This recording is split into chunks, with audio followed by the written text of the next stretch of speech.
तो G20 summit के शानदार आयोजन और उसकी कामयाबी के बाद बीजेपी ने प्रधानमंत्री नरेंद्र मोदी के जोरदार स्वागत की तैयारी की है। प्रधानमंत्री मोदी किसी भी वक्त बीजेपी हेडक्वार्टर्स पहुंचने वाले हैं। बड़ा सा गेट आप देख रहे हैं जहां बेसब्री से तमाम जो सपोर्टर्स हैं बीजेपी के कार्यकर्ता हैं उनका इंतजार कर रहे हैं। उसके अलावा आपको बता दें राजनाथ सिंह पहुंच चुके हैं, जेपी नड्डा पहुंच चुके हैं। अभी कुछ देर पहले तस्वीर हमने आपको दिखाई, गृहमंत्री अमित शाह आ गए हैं। तो राजनाथ सिंह, अश्विनी वैष्णव, शिवराज सिंह चौहान, कैलाश विजयवर्गीय, मनोज तिवारी और आपने देखा अमित शाह को भी हमने आपको दिखाया। कई नेता प्रधानमंत्री का इंतजार कर रहे हैं और प्रधानमंत्री का बीजेपी ऑफिस में बाकायदा अभिनंदन किया जाएगा। G20 समिट का जिस तरह से सफल आयोजन हुआ है उसको लेकर सब एक तरह से प्रधानमंत्री को धन्यवाद कहना चाहते हैं, इसलिए बड़ी संख्या में तमाम सपोर्टर्स भी इस वक्त बीजेपी हेडक्वार्टर्स पहुंचे हैं। हमारे पॉलिटिकल एडिटर देवेंद्र पराशर लगातार बने हुए हैं बीजेपी मुख्यालय में। बस अब इंतजार है देवेंद्र तो प्रधानमंत्री का। बिल्कुल पंकज, और उम्मीद जताई जा रही है कि अब से 10-15 मिनट के अंदर प्रधानमंत्री नरेंद्र मोदी को यहाँ पर आ जाना चाहिए। और प्रधानमंत्री नरेंद्र मोदी की कार्यशैली को पंकज देखें तो जैसे यहाँ पर वो आ रहे हैं एकदम हाईली एक पॉलिटिकल मीटिंग के लिए, बीजेपी केंद्रीय चुनाव समिति की बैठक के लिए, लेकिन यहाँ आने से ठीक पहले सरकार की कुछ गूढ़ नीतियों को लेकर उनकी बैठक चल रही थी। तो ये होता है प्रधानमंत्री नरेंद्र मोदी के करने का तरीका कि एक स्विच ओवर जिसे कहते हैं ना, कि अचानक से एकदम हो सकता है कि एब्स्ट्रैक्ट सा विषय कोई हो, सरकार की किसी नीति को लेके, कोई मसले को लेके उस पर बातचीत कर रहे हो, वहाँ से फिर सीधे यहाँ पर आएंगे और यहाँ पर एकदम से एक पॉलिटिकल बैठक होगी। लेकिन फिलहाल माहौल की बात करें तो एक ज़बरदस्त माहौल G20 की सफलता को लेकर जिस प्रकार की उम्मीद की जा सकती है कि जब पहली बार प्रधानमंत्री नरेंद्र मोदी बीजेपी मुख्यालय आ रहे हैं G20 के कार्यक्रम के बाद, तो वहाँ पर कार्यकर्ताओं के अंदर कैसा जोश होगा, कैसा उत्साह होगा, और वही यहाँ पर देखने को नज़र आ रहा है। चाहे पुरुष कार्यकर्ता हो, बीजेपी के महिला कार्यकर्ता हो, या आसपास रहने वाले वो लोग जो कि प्रधानमंत्री नरेंद्र मोदी के प्रशंसक हो, वो सब यहाँ पर पहुँचे हुए हैं और लगातार नारेबाजी भी लगा रहे हैं। मैम, इंतजार है प्रधानमंत्री मोदी के आगमन का? बहुत बहुत इंतजार है। इतना उन्होंने हमारा नाम रोशन किया है G20 समिट के बाद, जहाँ पर 20 इतने इम्पोर्टेंट देश हमारे छत के नीचे आए हैं। तो ये सब मोदी जी की देन है कि अफ्रीकन यूनियन हमारे अंदर आ गई है, बायोफ्यूल्स का सिस्टम स्टार्ट हो गया है, जो सऊदी अरेबिया का प्रिंस है वो 2-3 दिन और रुक गया है बिजनेस वेंचर्स डिस्कस करने के लिए। और इन विपक्ष ने कहा था कि अगर राम मंदिर बनेगा तो ये आपको हमें तेल देना बंद कर देंगे।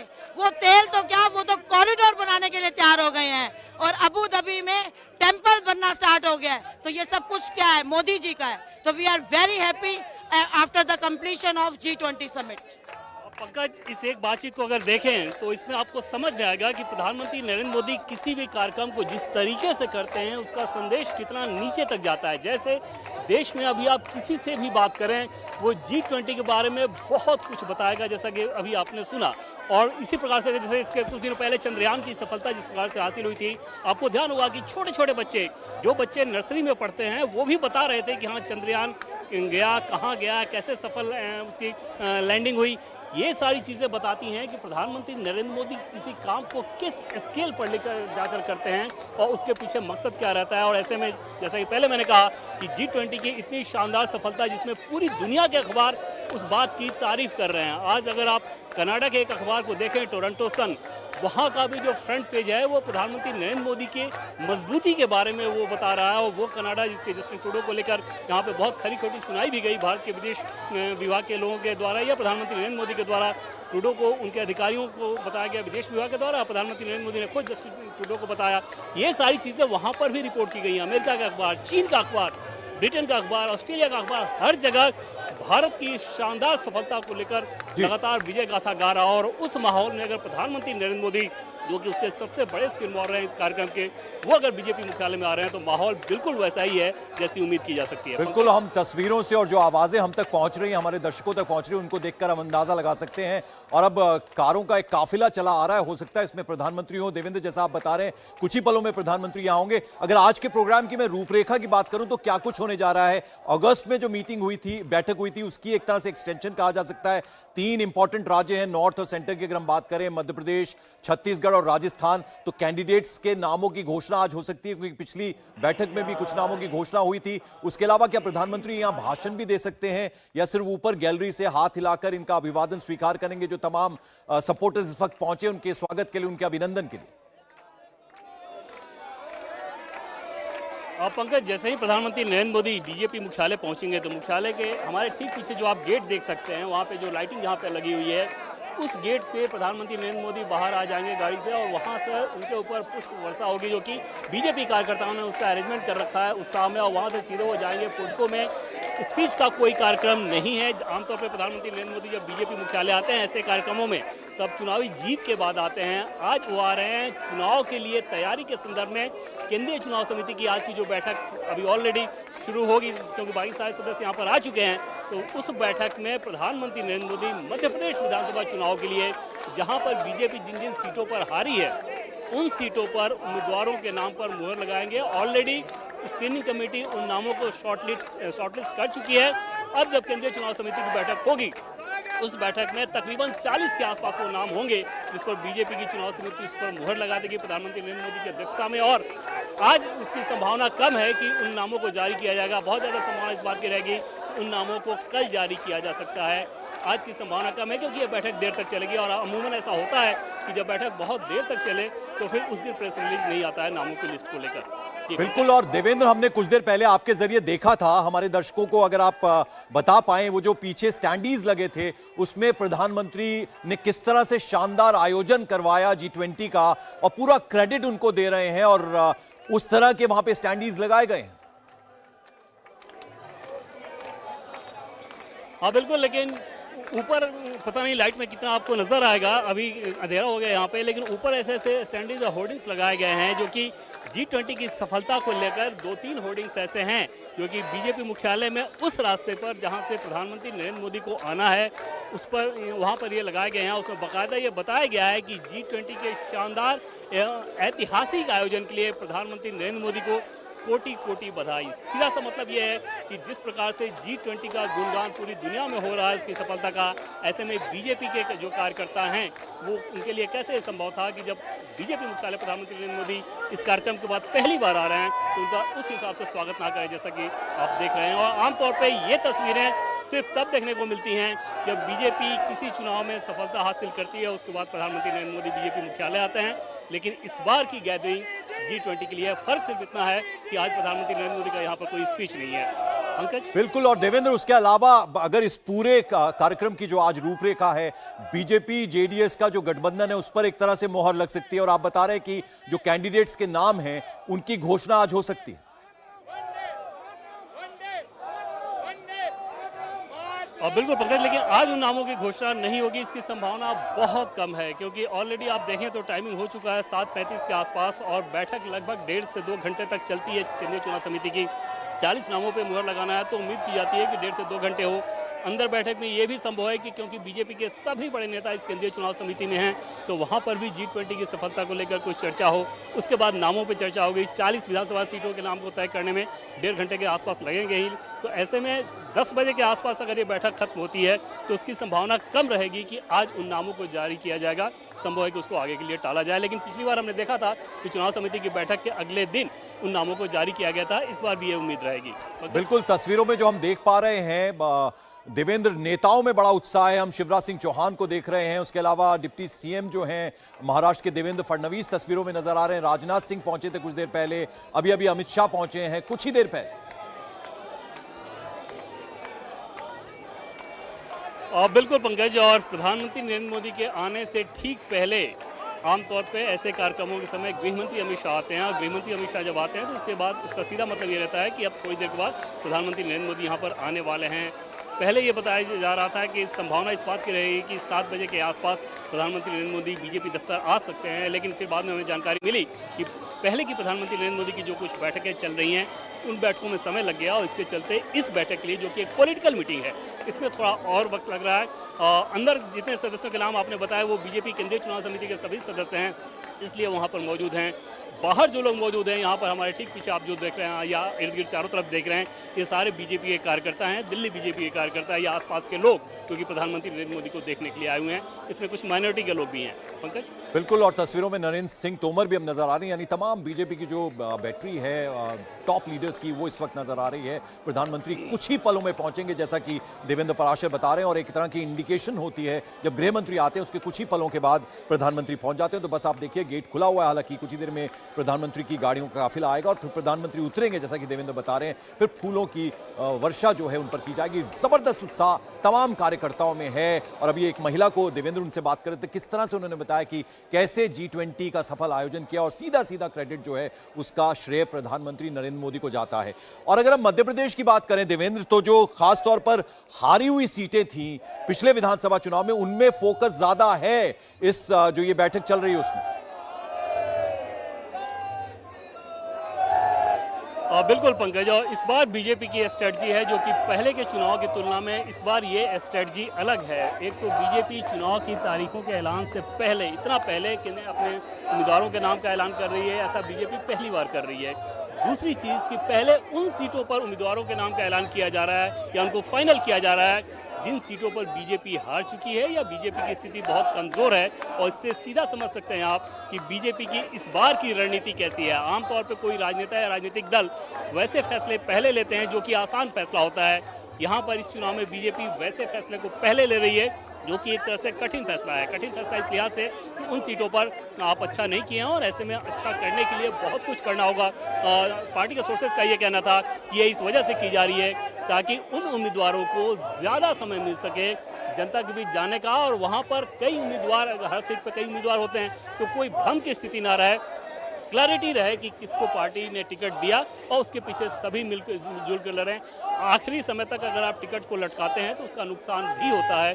उससे बचने के लिए पार्टी ने इस बार इस रणनीति को अख्तियार किया है। जो तस्वीरें हम देख पा रहे हैं देवेंद्र, अब हम देख रहे हैं जेपी नड्डा जो हैं वो गेट की तरफ बढ़े चले जा रहे हैं, यानी अब बस वो जो इंतजार है वो खत्म होने वाला है तमाम समर्थकों का, क्योंकि अब देख रहे हैं बिल्कुल गेट पर पहुंच चुके हैं लीडर्स जो हैं, यानी प्रधानमंत्री किसी भी पल आ सकते हैं। बिल्कुल पंकज, और अब से लगभग 15 मिनट पहले मैंने पूछा था किसी बड़े सोर्सेज, तो उनका ये कहना था कि 15 से 20 मिनट के अंदर उम्मीद कीजिए कि प्रधानमंत्री नरेंद्र मोदी बीजेपी मुख्यालय में होंगे। और उस लिहाज से यहाँ पर जो तैयारी होनी चाहिए वो ऑलरेडी हो चुकी है और यहाँ पर बस इंतज़ार है बीजेपी के द्वारा अपने उस नेता का स्वागत करने के लिए जिसका अनेक बार यहाँ पर वो स्वागत कर चुके हैं अलग अलग अवसरों पे। 2019 के लोकसभा चुनाव में जब ज़बरदस्त जीत हासिल हुई थी तब, इसके अलावा अलग अलग राज्यों के विधानसभा के जब नतीजे आए, चाहे गुजरात की बात कर लें, बिहार की बात कर लें, बिहार में जब गठबंधन के साथ गए थे, उत्तर प्रदेश की बात कर लें, उत्तराखंड की बात कर लें, जब चुनावी नतीजे आए यहाँ पर बीजेपी के मुख्यालय में ऐसा ही नज़ारा देखने को मिला। फर्क सिर्फ इतना था कि तब यहाँ के कार्यकर्ताओं को इंतजार इस बात का रहता था कि पीएम मोदी का तो वो स्वागत करेंगे, स्वागत के बाद चुनावी जीत के उपलक्ष्य में जो प्रधानमंत्री मोदी का जो संबोधन था वो यहाँ पे सिर्फ यहाँ के कार्यकर्ताओं के लिए नहीं बल्कि पूरे देश भर में बीजेपी के कार्यकर्ताओं के लिए एक संदेश होता था। आज वो नहीं होना है क्योंकि आज अवसर अलग है, लेकिन खुशी और उत्साह में कोई कमी नजर नहीं आ रही। देवेंद्र, जरा एक बहुत इंटरेस्टिंग चीज मैं पढ़ रहा था कि 230 विधायकों की एक लिस्ट तैयार की बीजेपी ने, चूंकि मध्य प्रदेश के ऊपर फोकस है। ये वो विधायक हैं जो बिहार से हैं, गुजरात से हैं, महाराष्ट्र से हैं, उत्तर प्रदेश से हैं और ये चुनाव जीतने की रणनीति बनाते हैं और माहिर है उसमें, तो जरा उसके बारे में कुछ बताएं। पंकज, ये सिर्फ मध्य प्रदेश तक सीमित नहीं था बल्कि मध्य प्रदेश, राजस्थान, छत्तीसगढ़ तीनों ही राज्यों में किया गया। और इसके पीछे वजह ये थी कि इन राज्यों में हर एक विधानसभा सीट के हिसाब से विधायकों को भेजा गया जो वहाँ पर एक सप्ताह तक उन लोगों ने प्रवास किया और उस एक सप्ताह में वहाँ पर ग्राउंड पे क्या फीडबैक है, जनता क्या सोचती है, नीतियों को लेकर क्या सोचती है, उम्मीदवार को लेकर क्या सोचती है, पार्टी को लेकर क्या सोचती है और ओवरऑल जो पॉलिटिकल माहौल होता है उसको लेकर क्या फीडबैक है, इन सारी चीज़ों के बारे में उन लोगों ने अपने अपने प्रभारियों को बताया और वो फीडबैक फिर शीर्ष स्तर पर बीजेपी के पास पहुंचा है। तो ये बीजेपी का अपना काम करने का जो तरीका होता है उसमें फीडबैक लेने का कई सारा सिस्टम होता है। सर्वे भी जैसे ये लोग कराते हैं तो कई सारे लोगों से, कई सारे एजेंसी से सर्वे कराते हैं, कई सारे माध्यम से सर्वे कराते हैं जिससे जो बायसनेस हो वो कम से कम मिले रिपोर्ट में और जो एकदम से न्यूट्रल रिपोर्ट हो, एक्चुअल रिपोर्ट हो, वो पार्टी को मिल सके। और उस रणनीति के तहत इस बार ये काम किया गया है कि हर एक विधानसभा में एक एक विधायक को भेजा गया था, उन लोगों ने अपना फीडबैक भी दे दिया है। मध्य प्रदेश और छत्तीसगढ़ की कुछ सीटें बाकी रह गई हैं, अगले चरण में उन विधायकों को वहां पर भेजा जा रहा है। देवेंद्र, चूंकि तस्वीरें बोलती हैं, अब हम देख रहे हैं एकदम लाइन में खड़े हो गए तमाम बड़े लीडर्स जो हैं, राजनाथ सिंह गृह मंत्री नजर आ रहे हैं और अब बस किसी भी प्रधानमंत्री आएंगे। और वो शुरुआत जिसकी प्रधानमंत्री ने करी थी कि जब भी मैं कहीं आऊं मुझे अगर कुछ देना चाहें तो आप फ्लावर्स ना दे, बुके ना दे, एक एक फूल दें, तो सब एक एक फूल लेकर हाथ में खड़े हैं। और तस्वीरों में हम देख पा रहे हैं प्रधानमंत्री का जो काफिला है कारों का वो पहुंचने ही वाला है बस।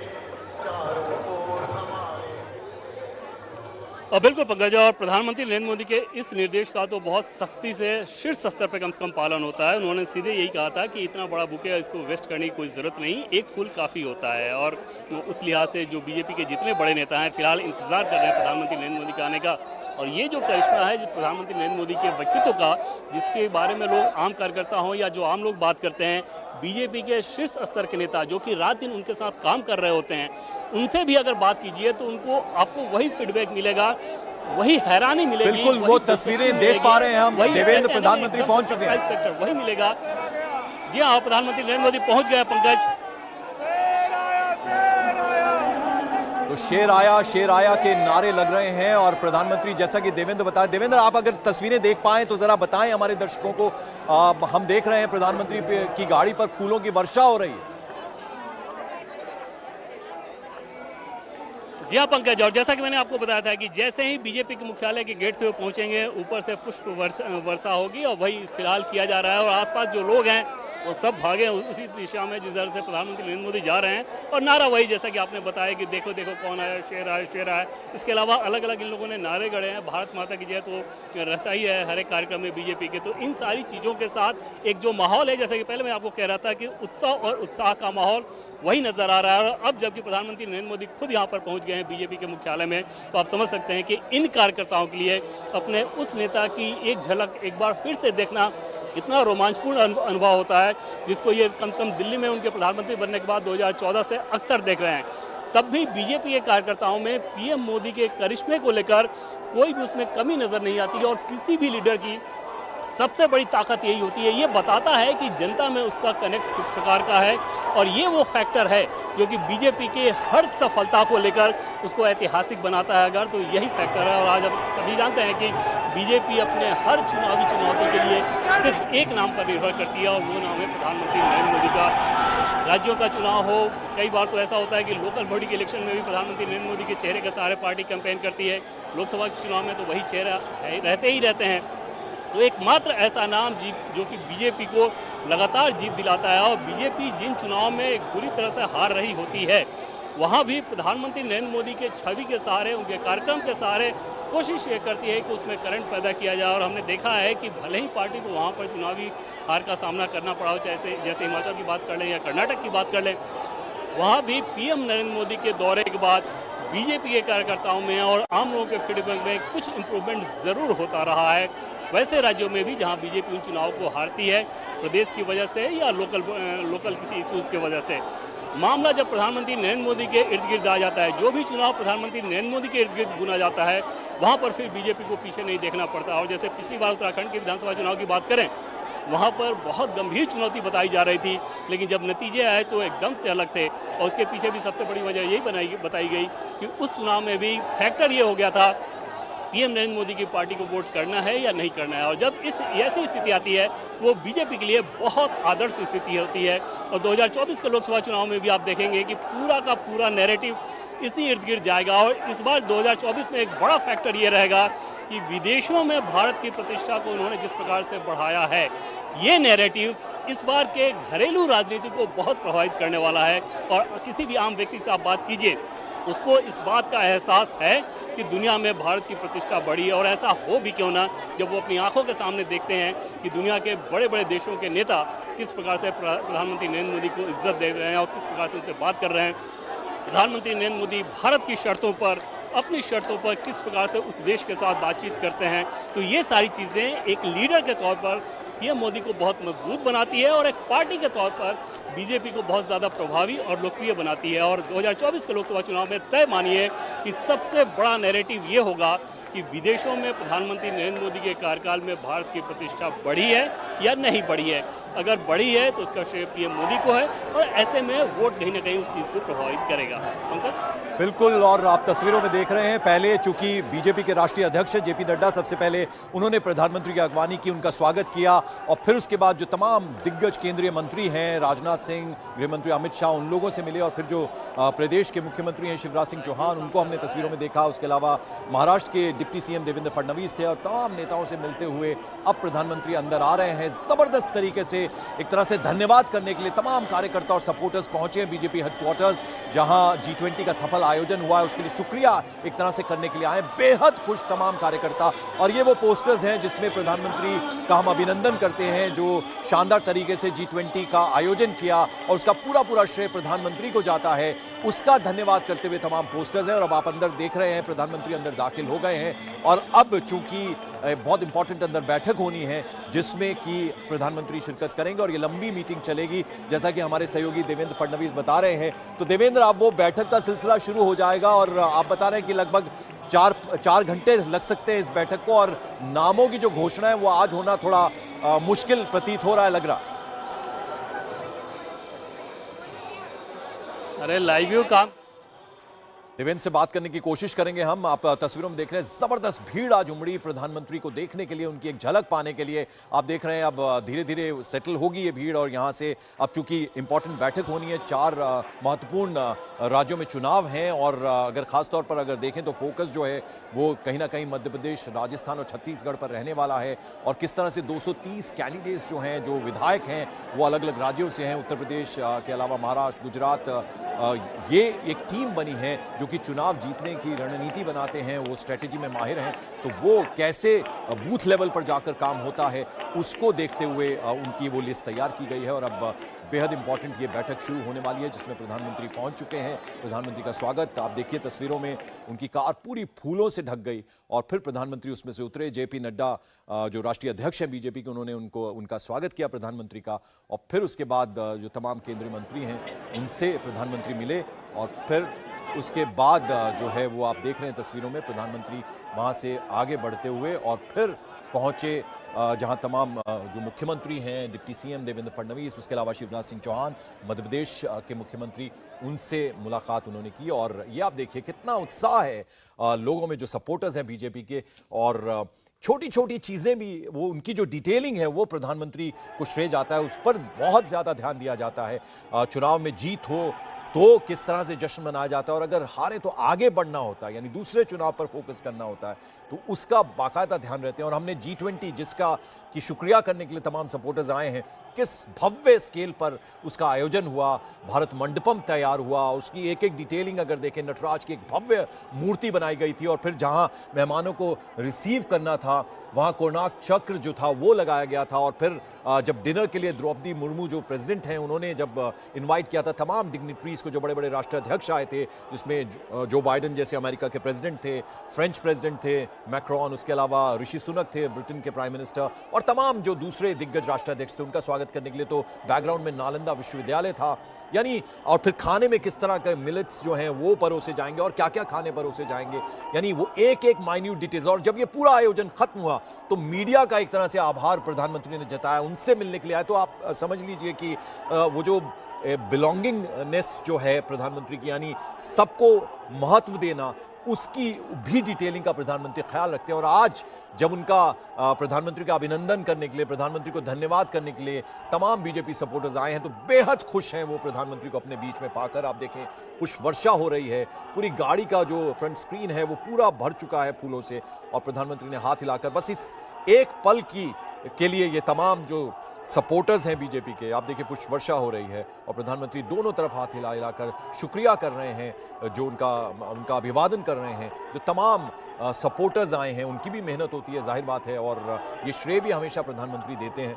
और आप देखिए किस तरह से फूलों की बारिश उन पर हो रही है। और अब उस बैठक की शुरुआत एक तरह से होगी, प्रधानमंत्री अंदर जा चुके हैं और जहां ये अब बैठक होगी। और जैसा कि हम आपको बता रहे हैं कि ये बेहद महत्वपूर्ण है, इसलिए क्योंकि जो कैंडिडेट्स हैं उनके नाम फाइनल होंगे। पहली जो बैठक है वो अगस्त में हुई थी, उसमें वो जो हारी हुई सीट्स थी मध्य प्रदेश की और उसके अलावा छत्तीसगढ़ की, उस पर फोकस था, उनके नामों की घोषणा हुई। ये आप तस्वीरें देखिए जिसकी हम बात कर रहे थे। पहले JP नड्डा चूंकि पार्टी के राष्ट्रीय अध्यक्ष हैं, उन्होंने स्वागत किया और फिर उसके बाद जो तमाम केंद्रीय मंत्री थे उन्होंने एक एक फूल देकर प्रधानमंत्री का स्वागत किया। और फिर उसके बाद वो मुख्यमंत्री शिवराज सिंह चौहान, देवेंद्र फडणवीस, यानी प्रोटोकॉल जिस तरह से होता है उस हिसाब से प्रधानमंत्री मिले। आप देखिए तस्वीरों में, अब आगे बढ़ रहे हैं प्रधानमंत्री और अब यहाँ पर शिवराज सिंह चौहान सबसे पहले खड़े हैं, उन्होंने फूल दिया, फिर देवेंद्र फडणवीस और तमाम नेता जो हैं उनसे मुलाकात करते करते प्रधानमंत्री अंदर दाखिल हो गए हैं। तो अब वो बैठक जिसके लिए प्रधानमंत्री यहाँ आए हैं, उसका नरेंद्र सिंह तोमर भी तस्वीरों में नजर आ रहे हैं और अब वो बैठक शुरू होगी और ये बैठक लंबी चलेगी, जैसा कि हमारे पॉलिटिकल एडिटर देवेंद्र पाराशर बता रहे थे। और इस बैठक के बाद कैंडिडेट्स के नाम फाइनल हो जाएंगे और हालांकि जो नाम फाइनल होंगे वो आज थोड़ा पॉसिबल नहीं लगता है क्योंकि बैठक लंबी चलेगी, तो हो सकता है कल नामों की घोषणा कर दी जाएगी। अंदर की गैलरी आप देखिए, वो पोस्टर्स जिनका कि मैं जिक्र कर रहा था, इसमें ऐतिहासिक सफलता के साथ जो आयोजन हुआ G20 का, उसके लिए हम आपका धन्यवाद करते हैं। प्रधानमंत्री को एड्रेस करते हुए बड़े बड़े होर्डिंग्स जो हैं वो, माफ़ कीजिएगा, जो स्टैंडीज़ हैं वो लगाई गई थी। ये वो तस्वीर है जिसका हम जिक्र कर रहे हैं। इस तस्वीर में आप देखिए प्रधानमंत्री के ऊपर किस तरह से पुष्प वर्षा हो रही है। तो भारत का जिस तरह से मान बढ़ाया प्रधानमंत्री ने, उसका एक तरह से शुक्रिया अदा करने के लिए प्रधानमंत्री पहुंचे हैं बीजेपी हेडक्वार्टर्स।